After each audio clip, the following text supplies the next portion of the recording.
सर्वांना श्री स्वामी समर्थ। आज आम्ही आलेलो आहे मयाला ओंकारेश्वर मध्ये। आता आहे ना दर्शनाला चाललेलो आहे। आता ही आहे ना दर्शनाची लाईन आहे।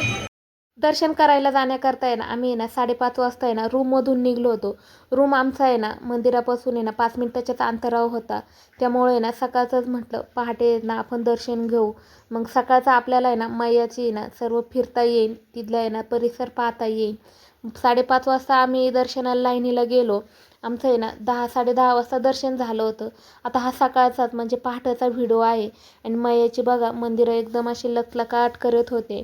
ज्यावेळेस गेलो ना त्यावेळेस मंदिर कोणतं आहे आणि लाईनिंगला काय लागायचं, कुठं लागायचं हे काहीच कळत नव्हतं। पण ज्यावेळेस आम्ही बारीला लागलो ना तिथून पुढं तसं माहिती झालं।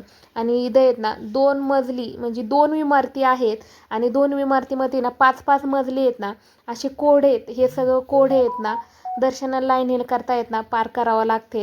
आणि आता हे बघा आमची सगळी फॅमिली होती। दर्शनाच्या लाईनला ज्यावेळेस लागलो ना त्यावेळेस आहे ना अचानक लक्ष गेलं आणि इथे आहे ना मयाला आहे ना हे साडी नेसत होते। मयाला आजच्या दिवशी ना साडी नेसवली जाते। जे मयाला जाणं आणि ओंकारेश्वरला जाणं हे आमचं सफल झालं होतं।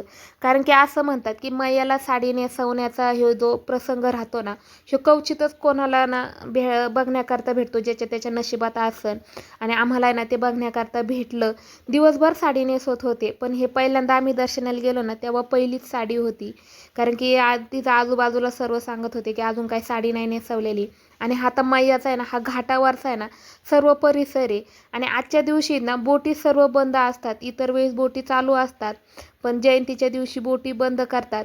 फक्त ज्यांना आहे ना मैयाला साडी नेसवायची असेल ना तेच लोक बोटीतून जाऊ शकतात। आता बघा हे सर्व बोटी आहेत ना एका कडेला उभ्या होत्या आणि बाजूला आहेत ना सर्वांच्या आंघोळ्या म्हणजे स्नान करण्याचं काम चालू होतं।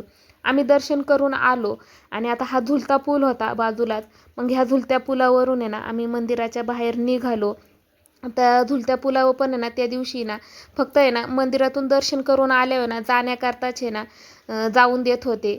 पण इतर वेळेस आहेत ना दर्शनाला घेण्याकरता पण झुलत्या पुलावरून जातात आणि मागही फिरण्याकरता पण झुलत्या पुलावर जाऊन देतात। पण आजच्या दिवशी ना एकदाच म्हणजे फक्त बाहेर जाण्याकरता झुलता पूल चालू होता। आणि तेच आम्ही ना पुलावर फोटो बिटो काढत होतो ना त्यावेळेस आहे ना अनाऊन्स पण केलं की झुलता पूल बंद करणार आहेत। आता बाजूलाच आहे ना मामलेश्वराचं ज्योतिर्लिंग मंदिर आहे। मग तिथं पण दर्शन करायला गेलो होतो। अगदी बाजूलाच आहे, बाजारपेठ संपली का लगेच मंदिर आहे। मामलेश्वराचं दर्शन घेतलं आणि माझ्यासंग एक प्रसंग घडला की ना एवढ्या गर्दीतून एका मुलीने ना मला आवाज दिला। 20-25 वर्षाची मुलगी असन आणि मला म्हटली ओ ताई थांबा। आणि मी पण थांबले आणि आमचे जे सर्व घरचे होते ना थोडेसे पुढं गेले। त्यांनी पण पाहिलं मला त्या मुलीने आवाज दिलेला, मी थांबलेली।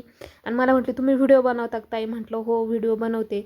आणि म्हटली मी ना 1-2 वेळा तुमचे व्हिडिओ पण पाहिलेले आहेत। आणि ती एवढं बोलली आणि मला पण काही सुचलं नाही काय बोलावा काय नाही। आणि मी पण निघून आले, ती पण निघून गेली। आणि घरचे म्हणायला लागले काय झालं, कोण होतं, काय बोलत होती? त्यावेळेस आहे ना हातपायाचा थरकाप झाला आणि असं वाटलं की मैयाला येणं आहे ना सार्थक झालं। आणि मैयाने ना त्या मुलीच्या रूपात येऊन आहे ना मला दर्शन दिलं आणि माझ्या संग बोलली। आता हे घरचे आहेत ना असे मला म्हणत होते आम्हाला बोलवायचं ना, आम्ही नसता का व्हिडिओ काढला? हा का सबस्क्रायबर भेटले होते गेले ना तुम्ही इकडे पुढे आले नाही। आवाज यायचा आम्ही नसता काढला व्हिडिओ। माझ्यासाठी ना एक वेगळाच अनुभव होता। कोणी का होईना पण आपल्याला एवढ्या लांब गेलो आहे आणि ओळखलेलं आहे। आता मैयाचं दर्शन घेतलं, मामलेश्वराचं पण दर्शन घेतलं आणि आम्हाला संध्याकाळचं आहे ना मैयाच्या आरतीला मुक्कामासाठीच ओंकारेश्वरमध्ये थांबायचं होतं। पण पुढं फोन करून विचारलं तर म्हटले ना उज्जैनला पण भरपूर गर्दी होणार आहे, कारण की ही सर्व लोक तिकडे जाणार आहेत।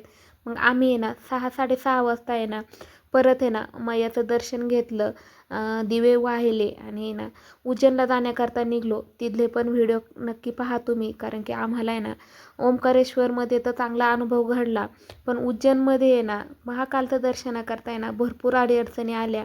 माझे व्हिडिओ असेच पहा, लाईक शेअर सबस्क्राईब करा। श्री स्वामी समर्थ।